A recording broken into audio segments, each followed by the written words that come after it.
Hey gang, it's your old buddy Platt. Today we're going to review the Alexander Sun Country Pinot Noir kit. So let's go.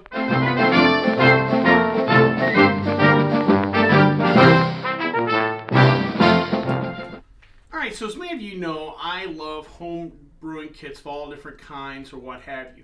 I've done predominantly beer kits. I did do one cider kit. I've never done a wine kit.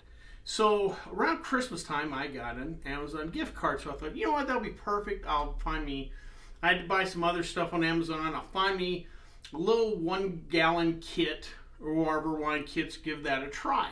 And I selected the Master Vintner's 1 gallon Merlot kit. Well, about a week or so later, I got a box. And inside, I saw a can of concentrate, and it appeared there was some other stuff. There's a lot of paper in there, wire. Just shaking, it felt like something in there. So I'm like, all right.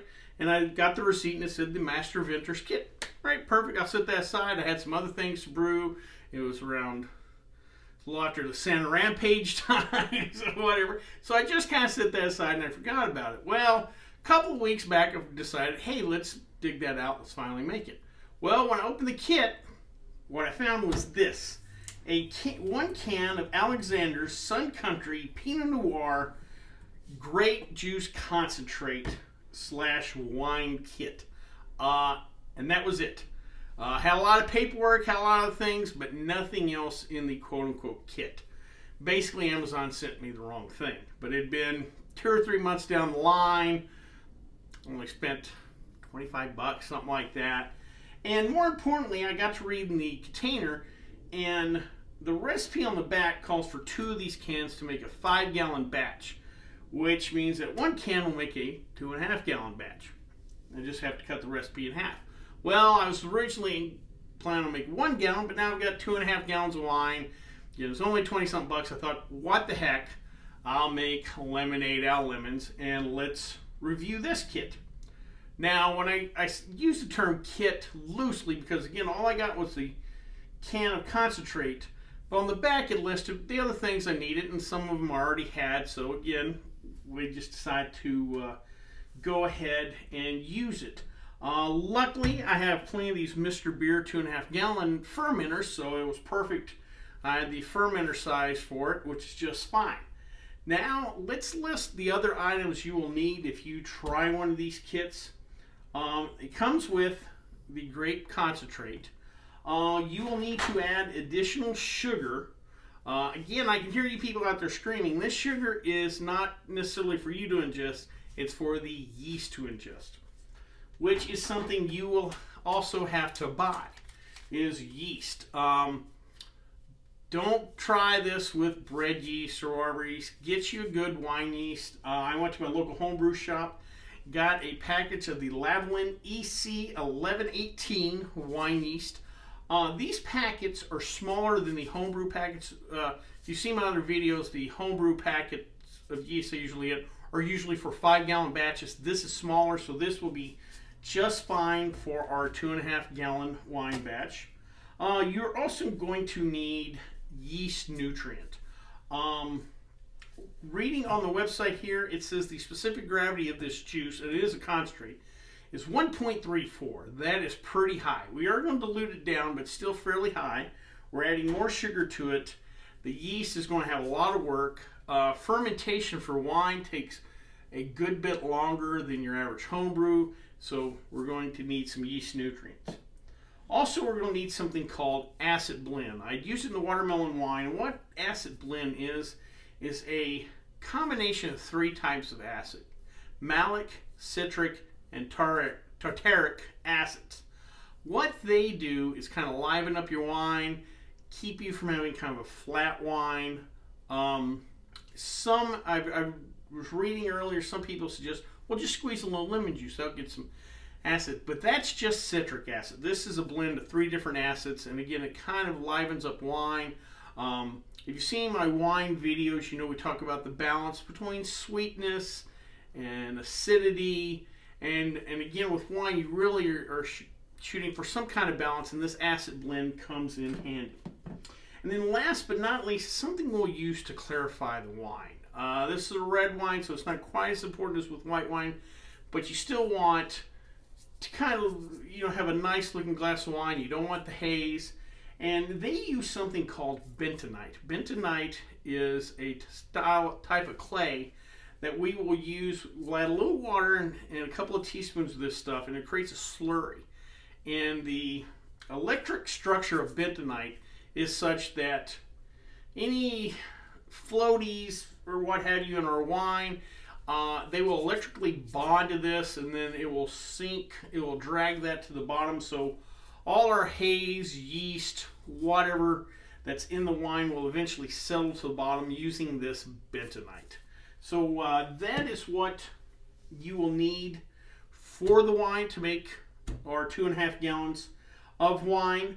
Real quick, we'll go over the numbers. We're going to use 1 can of the juice concentrate.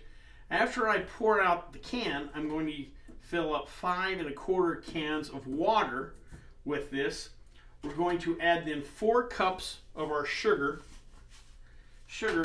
Then we're going to add 1.5 teaspoons of our yeast nutrients, and then 3 teaspoons of our acid blend. Once we get this all together, we're going to do a yeast starter.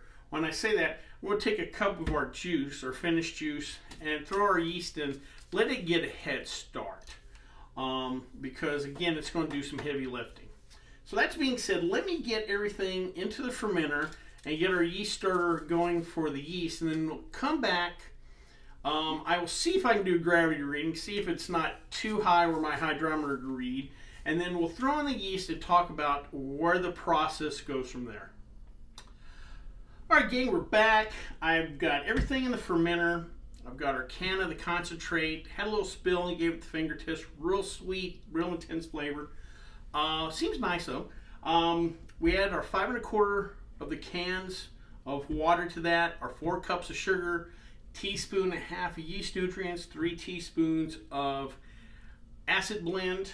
Then I did a gravity reading. We came out at 1.080. If we hit our final gravity mark that we're shooting for, that said on the can 1.00, that gets us a 10.5% alcohol by volume. On the can, they said you should hit around 11, so we're kind of where we need to be. Also pulled a cup of the juice off to the side, threw my yeast in there to hydrate, kind of start the process, and then I pitched my yeast. Further instructions on what it says on the can. And I had to go to the website for a little bit of information too. I want to say, reading this can, it's not real easy. I went to the website. The can said it's Alexander Sun Country concentrate cans, or the 46-ounce cans, but they're owned by a parent company called California Concentrate Company. And just looking at the website, they make a couple different lines of concentrate. The little one is, I guess, their closest thing to a kit or something that a home brewer, home vintner would use. It does imply that they sell like 50-gallon barrels of concentrate. And from what I gather, it seems like what they do is they'll sell bulk concentrate to vineyards and other places. Well, what you may or may not know is, you'll see we have vineyards all over the country, and in some places you're like, well, wait a minute, they don't really grow grapes in that area. This is not Loire or Burgundy or Bordeaux.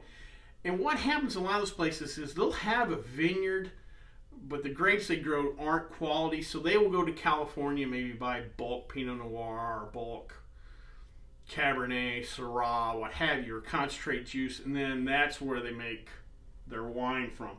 And it seems like that's what this company does. That's probably their priority, and not these little 46-ounce cans. And so the reason I bring that up is they're not the best instructions. They're kind of vague. But like I said, what I gather in reading the can, where we go from here, is for the next 3 or 4 days, we're going to come back and stir this. We want to keep the yeast in suspension. We don't want it to settle. Again, this yeast is going to have a lot of work. 1.080 is not necessarily huge. It's not necessarily like a barley wine as far as, but it's still a high gravity. Like if this was a beer, it'd still be high gravity beer. 10% alcohol by volume. it still would be big for a beer. So this yeast has got some work to do. After 3 or 4 days, we should see active fermentation, plenty of bubbles. If not, on the can it says make sure or raise the temperature you have this fermenter sitting in up to 75 degrees. Now my house over here, we're probably in the low 70s, low to mid 70s all the time anyway, so we should be fine. But it does note on the can that if you ferment at like 80 degrees compared to 60 degrees that it kind of implies you would, fermentation is going to go a good bit faster. And that is true. Generally, the warmer you ferment at, to a certain point, you're not going to ferment at 110 degrees or anything, but generally if you're in the hot mid 70s compared to mid 60s, it goes a little bit faster. So it suggests that if you don't get it going, make sure that temperature, is up in the mid 70s or something like that. And that's something I get on some questions in some of these other homebrew kits and stuff is, well, hey, I started in the fermentation as I go on, and I'll ask them, where are you keeping it? What's the temperature? I'm like, well, I got it in a cold basement. It's like 52. I'm like, well, all right, let's get her up in the 60s or whatever. So that's something to think about. We will let this ferment for about a month. And at the end of the month, we should be, and we'll do a gravity check, and we should be around that 1.00 range. Once we hit that, we know fermentation's pretty complete, and then we'll rack off into a secondary fermenter. That's when we'll come back and add our bit night. And that's another thing I want to talk about. In the instruction, it kind of implies that you would throw this in with everything else, including the yeast, before fermentation. What I've read on other websites, it kind of makes sense, is that this is a post-fermentation thing. Because bentonite's used to clarify wine, we're not worried about clarification during fermentation. It's post-fermentation.